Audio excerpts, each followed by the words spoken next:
Top of the hour. Good morning, everyone. I'm Poppy Harlow. And I'm Jim Sciutto here in Washington right now on Capitol Hill. A deafening silence from Republican lawmakers as outrage grows over racist comments made by the President of the United States.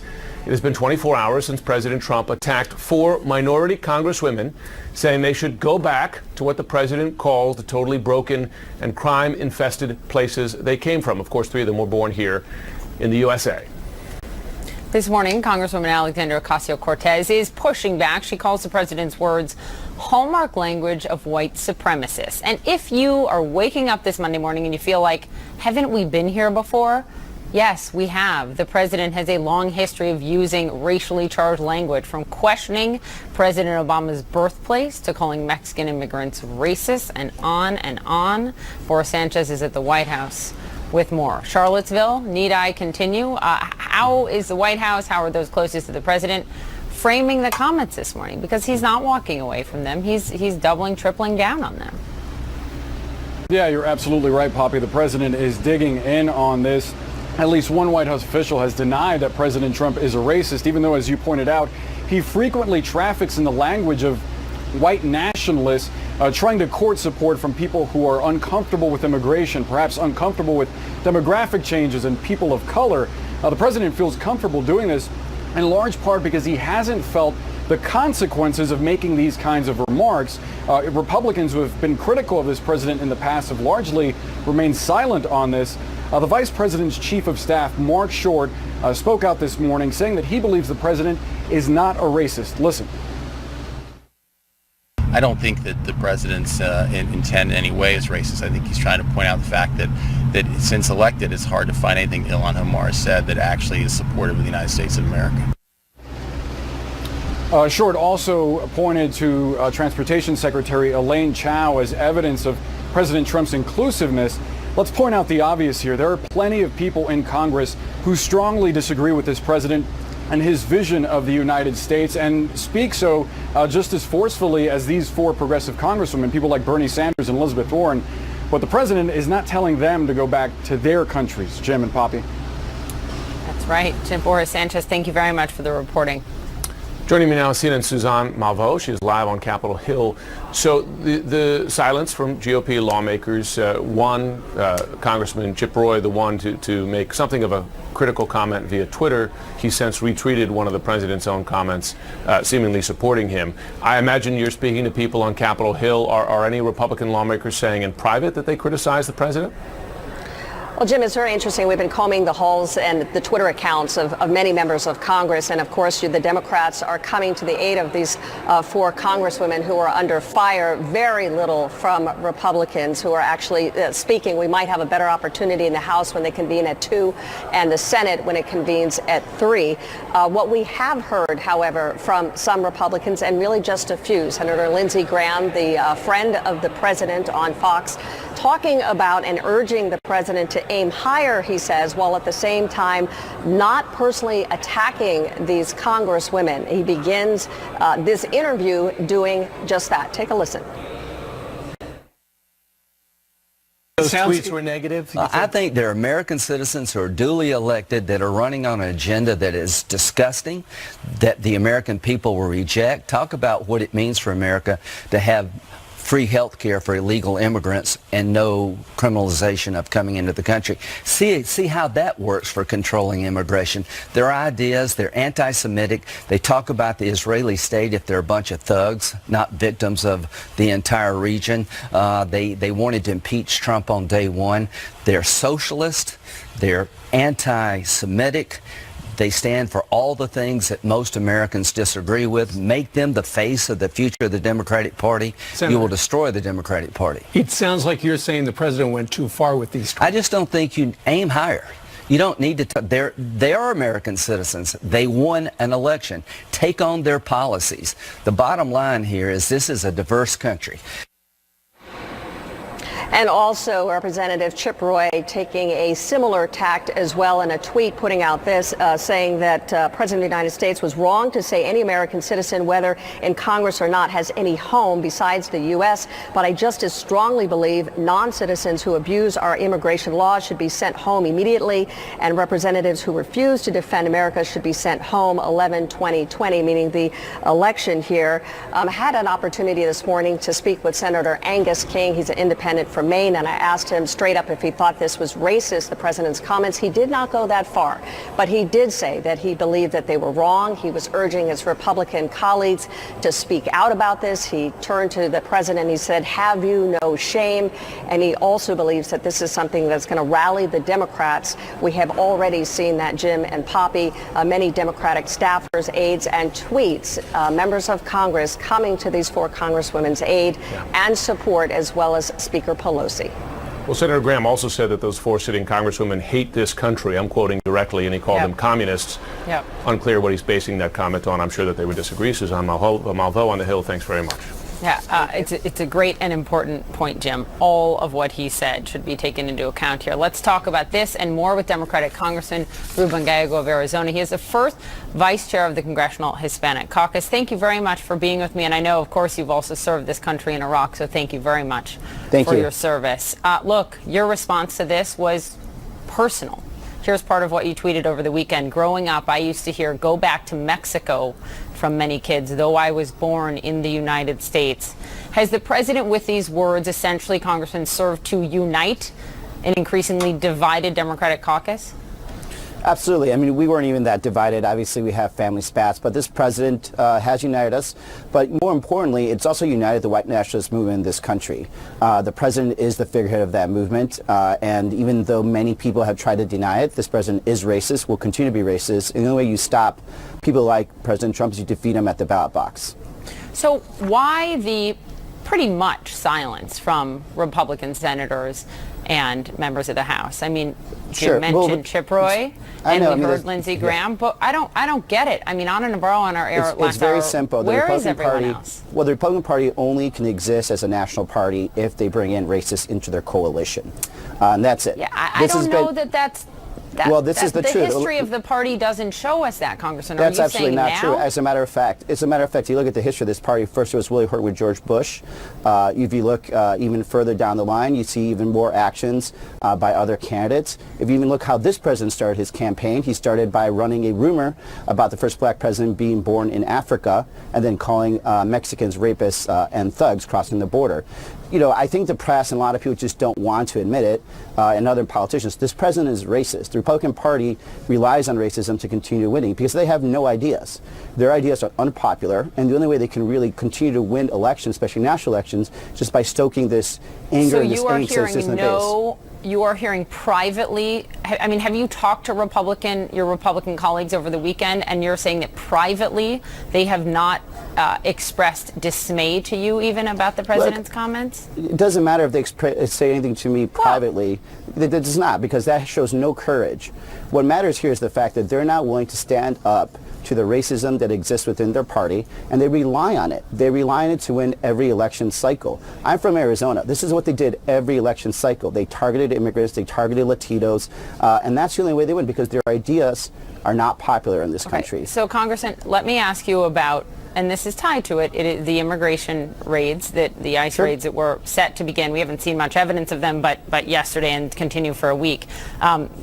You told MSNBC recently that the deportation policy under the previous administration, the Obama-Biden administration, was, quote, way too harsh and contributed to the environment we are in today. Of course, we know that over 2.5 million immigrants were deported during the Obama administration. He was dubbed by some immigrants' rights groups as the deporter-in-chief.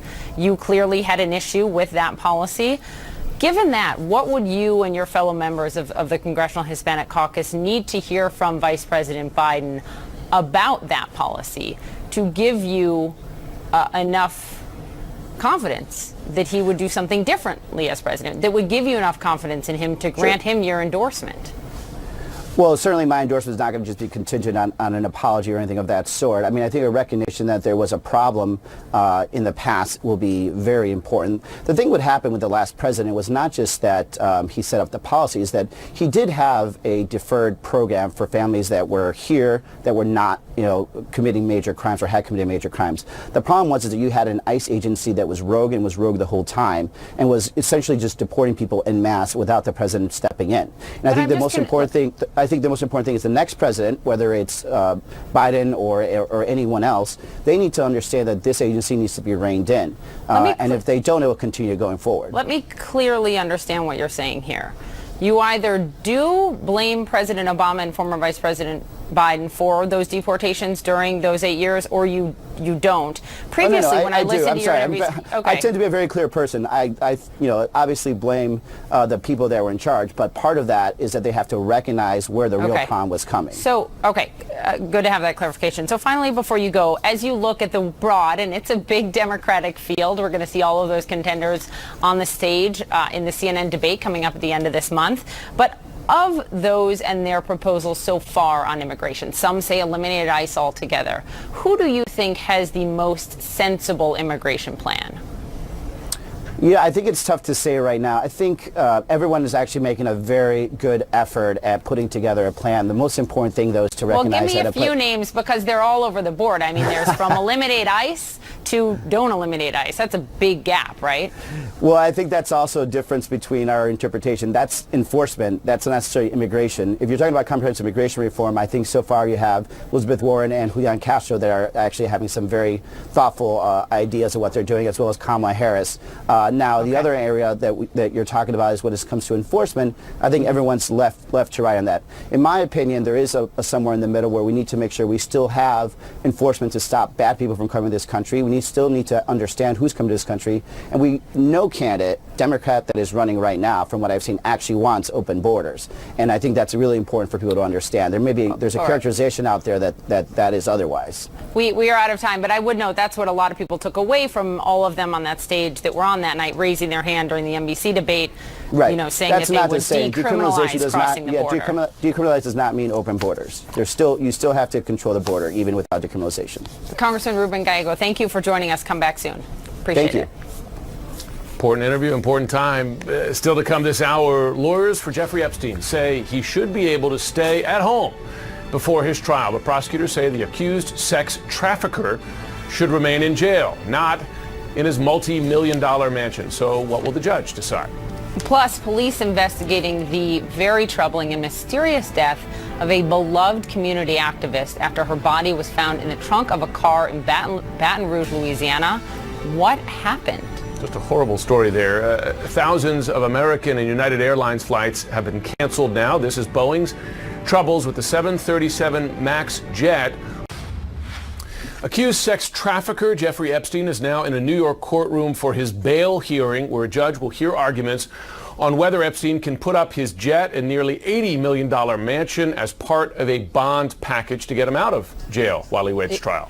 Yeah, his lawyers say he should be able to stay at home under monitoring before the trial. Prosecutors say he must stay in jail. With us again, our crime and justice correspondent, Shimon Perkabez. You're outside the courthouse in New York. This is all happening right now, and you just got some news. What did the judge just say?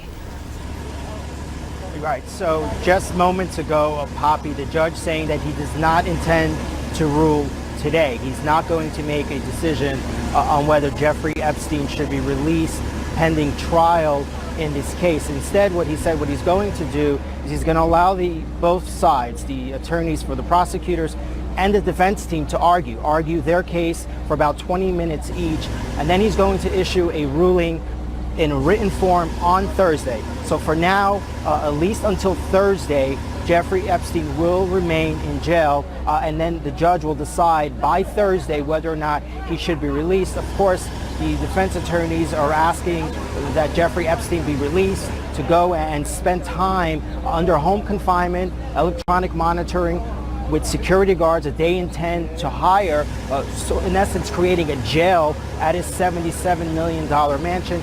Prosecutors are vehemently opposed to this. They're saying that he's a flight risk.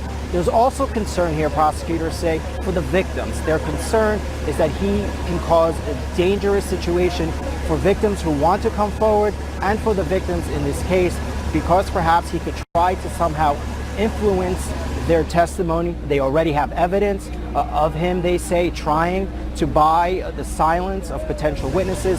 And all of this, they're saying, is a big, big concern for them, and that is why he should remain in jail. And of course, there could be possibly other charges in connection with this case, Poppy. Yeah, that's right. Okay, Shimon, thank you very much. Keep us posted on what happens. Joining us now to discuss this, Khan Nawadeh, former corruption and fraud prosecutor for the Southern District of New York, where this case will be tried. Thanks so much for taking the time this morning. Thanks for having me, Jim. So first, let's look at what his lawyers are requesting here to stay at home, in effect, in his mansion while awaiting trial. They're going to put a GPS monitor on him, put up his corporate jet as collateral for the bond. For normal people without corporate jets and high-priced lawyers like this, would a judge normally grant a request to stay at home while awaiting trial? Absolutely not. And this judge in particular is predisposed not to entertain this type of gilded cage argument that Epstein's lawyers are putting forth. In fact, this judge, Judge Berman, several years ago, a gold trader from Turkey made the same argument. And in a written opinion, Judge Berman said, well, just because you're rich, you can't buy your way out of jail. Danger to other, to his victims, and there are more victims coming out, we should note, alleged victims here. To his victims, what is the danger that prosecutors are concerned about if he is allowed to go home while he awaits trial? The danger is that, one, he can influence and try to influence other witnesses. Remember, over the weekend, it was reported that he'd actually given hundreds of thousands of dollars to co-conspirators to try to influence them. So there's that danger. Also, there's the danger that he's still committing crime. Remember that he also, in his safe at his New York mansion, kept discs labeled girls' nude photos. So it seems, even though 10 years have passed, he's still committing crime, potentially. Yeah, and you mentioned that because just last week, Julie Brown, she, of course, the Miami Herald reporter who has led a lot of the revelations reporting on this case, she said that more than 12 new Jeffrey Epstein accusers have come forward. He already has a number of accusers against him, clearly enough for this trial to proceed here in New York, in addition to the one that took place in Florida. Could this lead to further charges, these new accusers coming forward? It absolutely can, and I frankly expect an additional indictment. The Southern District of New York continues to investigate, as I am sure they are doing right now. They have more potential victims, which could mean more recent conduct and more charges for Epstein. Let me ask you this as well, just from your own experience. You were a corruption and fraud prosecutor in the Southern District of New York. I'm sure you saw and dealt with a lot of bad actors during that time period. What do you think, big picture, about the treatment that Jeffrey Epstein received in Florida? Does it give you concerns that someone with a lot of money, a lot of powerful friends, a lot of powerful lawyers can influence the system and not face the justice they deserve? Well, Jim, I actually also did sex trafficking crimes. I prosecuted those types of crimes, and it hits a visceral nerve that Epstein got the treatment he did. That should have never happened. I cannot fathom why he got it, and it's sickening because, frankly, as a prosecutor, your job is to speak for victims. And here in Florida, what happened was the victims were silenced, they were kept in the dark, and the prosecutors didn't fight for them. I hate to say it, that's what happened. Wow, that's quite a damning indictment. Khan Nawadeh, thanks very much. Thank you. Ahead for us, the continued grounding of Boeing 737 MAX jet has led to thousands of additional flight cancellations over the next few months. Where is this going? What does it mean for you as you fly next? American Airlines this morning has extended its Boeing 737 MAX cancellations for a fourth time. This will result in thousands of additional canceled flights through early November. This is all, Jim, of course, because of the grounding of that 737 MAX jet. And we're also learning it's becoming more likely Boeing's troubles with the 737 MAX will now stretch into 2020. CNN correspondent Tom Foreman is in Washington, joins us now to explain. So Tom, have they discovered new problems with the jet, or is it the solutions to the problems we already knew about aren't sufficient? What's happening? A little bit of both seems to be the answer here. I mean, the real fundamental problem here is that every time they seem to be getting close to a finish line on this, the goalposts move a little bit further out. And I think the real key to that has been that as they have looked at the basic airplane, not just this one problem, they've re-examined all sorts of earlier things that they said were fine or that they felt were okay, and have started saying, well, is that really okay? One of the questions, for example, being, if you go to these manual controls, are they essentially too stiff for some pilots to maneuver? Are they requiring too much energy? American Airlines has expressed some faith in all of this. They have said that they remain confident that impending software updates to the Boeing 737 MAX, along with new training elements and developing in coordination with the union partners, will lead to recertification of the aircraft this year. But the problem, Jim and Poppy, is that's what has been said in some way or another throughout this year, ever since these planes went to the ground in March and have stayed there. Well, what about the bigger picture issue here? Because one thing that this revealed, right, was what I think you could call a systemic problem, right? That you had the FAA farming out, in effect, a lot of the certification process to the manufacturer itself. I mean, is there any sign, signal that process is going to be reformed so that there's more oversight, in effect? Well, there's a lot of scrutiny of that over at the FAA, and that's a little bit what I'm talking about when I'm saying this sort of opened the box for everything. This is one of those things where they had one definable problem, which was the MCAS system, this idea that there was an automatic leveling system that could sort of go haywire and in two terrible instances cause these planes to dive into the ground based on the initial reports, killing all people on board. What happened is they started scrutinizing that system. Then people started saying, well, if you put a new revision in, do you need time in a simulator, or can you simply do it by updating people through updates? And if we're putting that in, do we actually just change the software, or do you have to change the hardware too? And by the way, now that we're looking at hardware, what about that hardware we approved a long time ago? So that's what has happened. And at the FAA, what has happened is exactly what you described. Are our procedures correct? Was that part of it? And this just keeps, honestly, it looks like it's getting bigger, not smaller, as the months go on. And that's the key problem here. Yep, no question. Tom Foreman, thank you so much for being on this for us. We Happy appreciate it. Right now, a majority of Republican lawmakers are silent about the president's attacks of 4 sitting members of Congress over the weekend. Why? Next.